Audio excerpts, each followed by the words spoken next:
Shalom Yerushalayim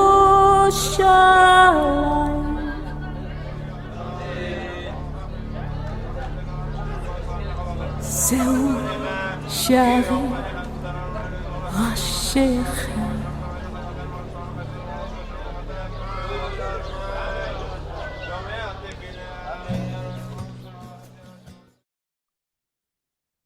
Hello, everyone, and nearly Shabbat Shalom.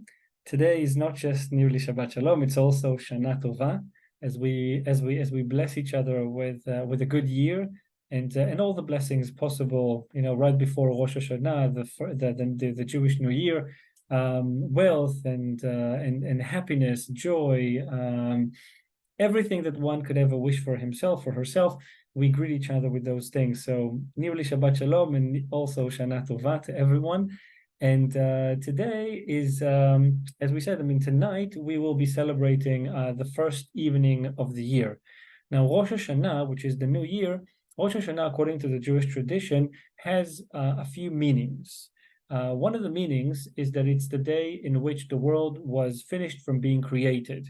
This is the day when God celebrated the first Shabbat, which this year is actually even more special because the new year is actually falls on Shabbat, on the Saturday.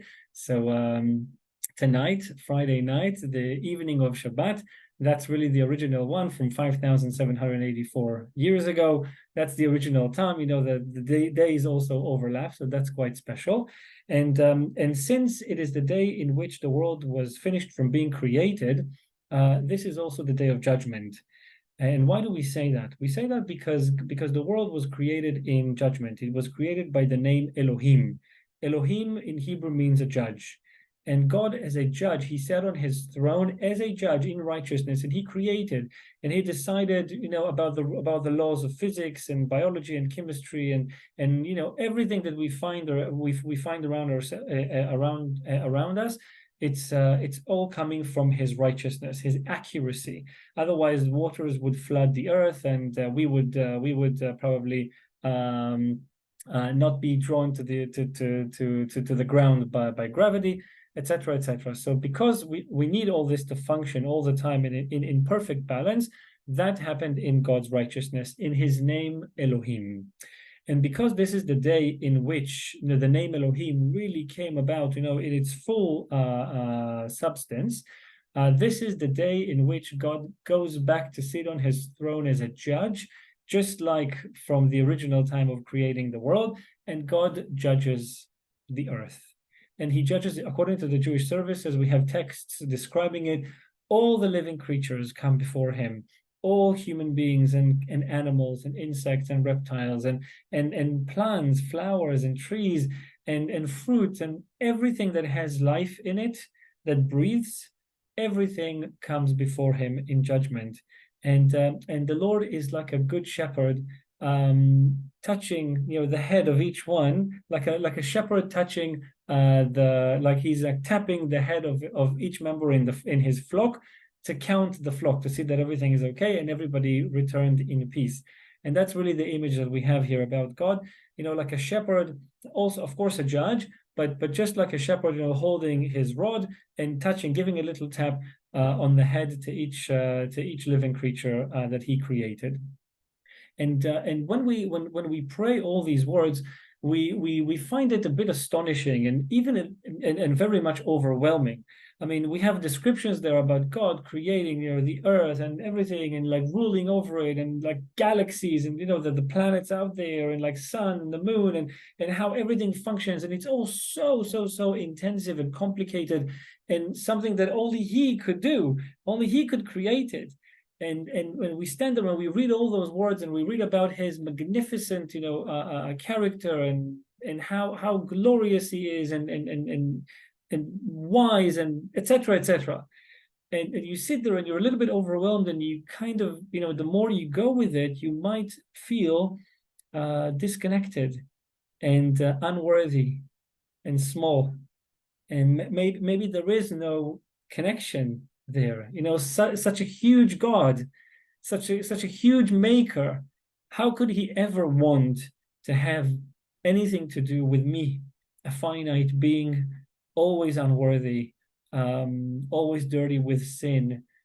How can I stand before him? What is the meaning? What is the point in me describing him as such a huge maker? He doesn't need that. He's so big and awesome. Where is my role in all of this? How can I relate to this enormous God that I worship, that I want to worship, that I believe in? Where is that connection between the tiny and the huge? Where does it all take place?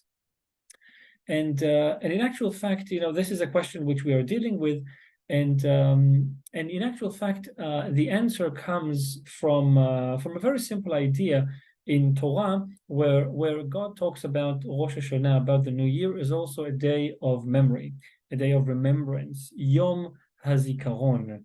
God remembers on that day. He's not like a human king, that who lives in a palace with with a lot of guards and sanctuaries, and you can't really go and see him whenever you want, and you have to book an appointment, and you have to go there and dress in a certain way and talk in a certain way, and there's a lot of bureaucracy and security checks, etc., etc.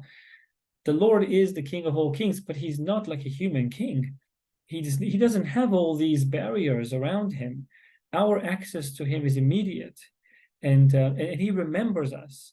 And the one thing that we really focus on, the one biblical event that we focus on Rosh Hashanah, which is an event that, according to the Jewish tradition, happened on Rosh Hashanah about 3,800 years ago, and that's the binding of Isaac. Abraham was willing to make the ultimate sacrifice, to completely devote himself and his family, and make such a painful, difficult sacrifice, which probably no one else would be able to make.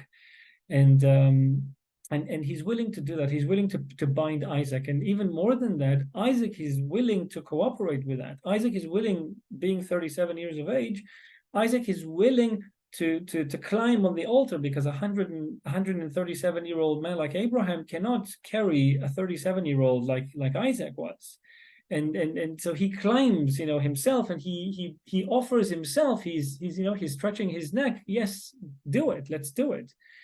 And we really focus on that, and we pray to God in our services, and we say to him, remember Abraham, remember Isaac, remember their devotion, remember their sacrifice, and remember your promise to Abraham after that you will be with his descendants, with his offspring, and you will have an everlasting covenant with them.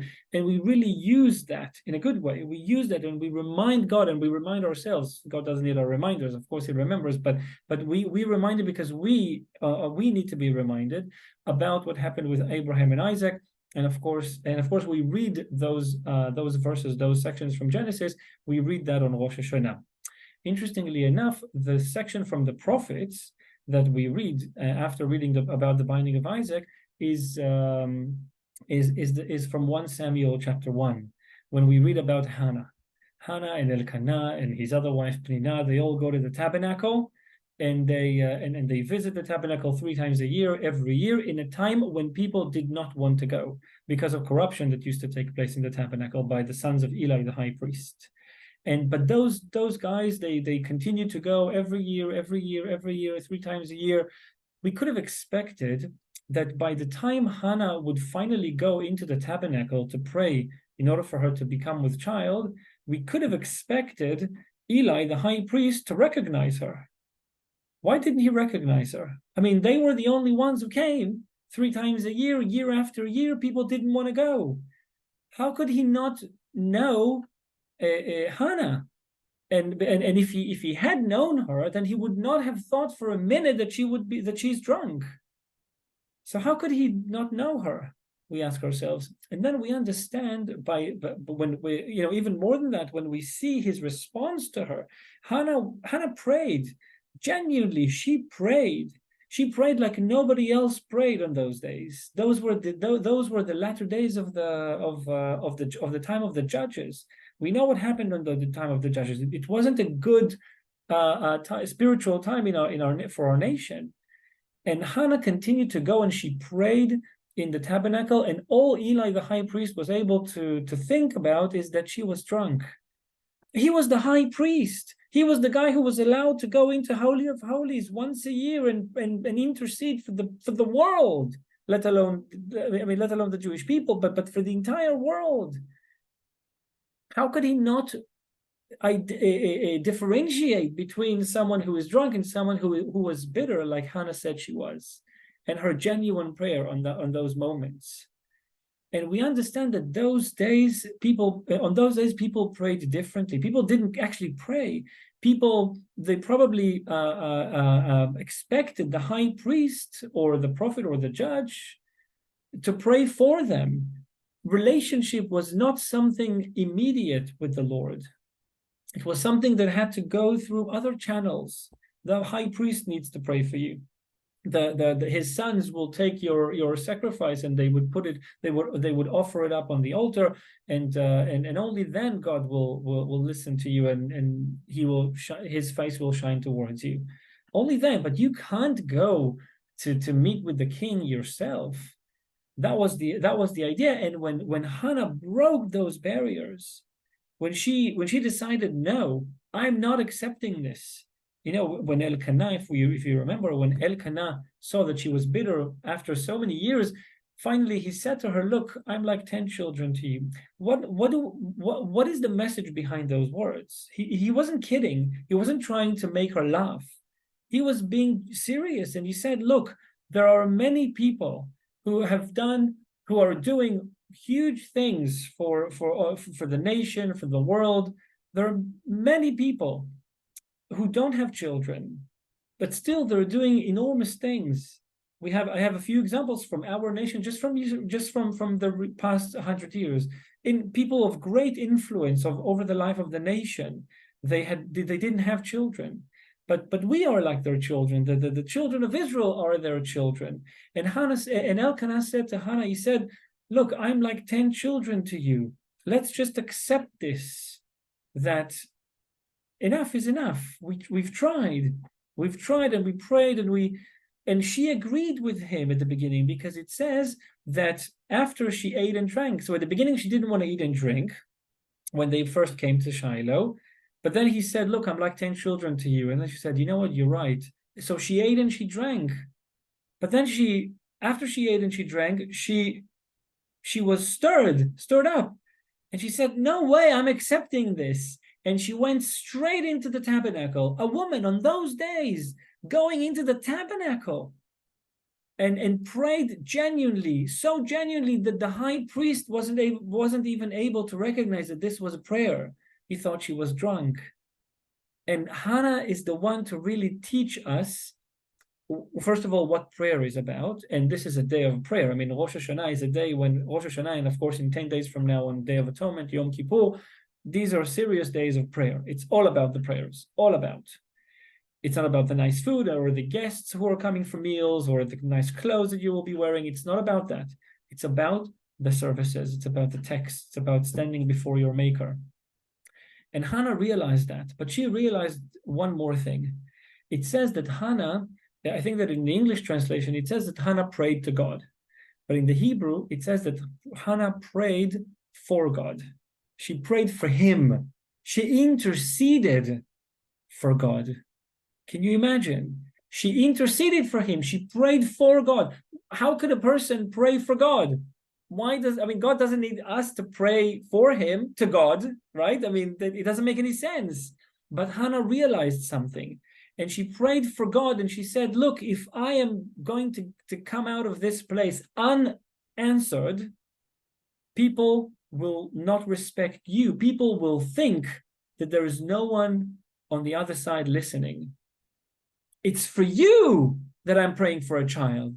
Now you must give me a child for your sake, for your glory. And she realized that is really the secret, the simple message, but so deep, that when we pray for ourselves, we shouldn't just do it for ourselves. We should do it for him and say, if I leave this place unanswered, people will see that and they will fall into despair and think that you are not listening to our prayers. Now you have to do it for your name's sake. And that's really the teaching from Hannah.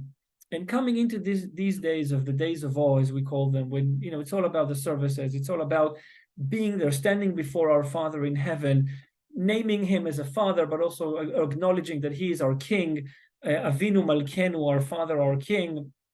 So meaningful. If we could just remember that praying to him is not like standing before a human king, it's something completely different.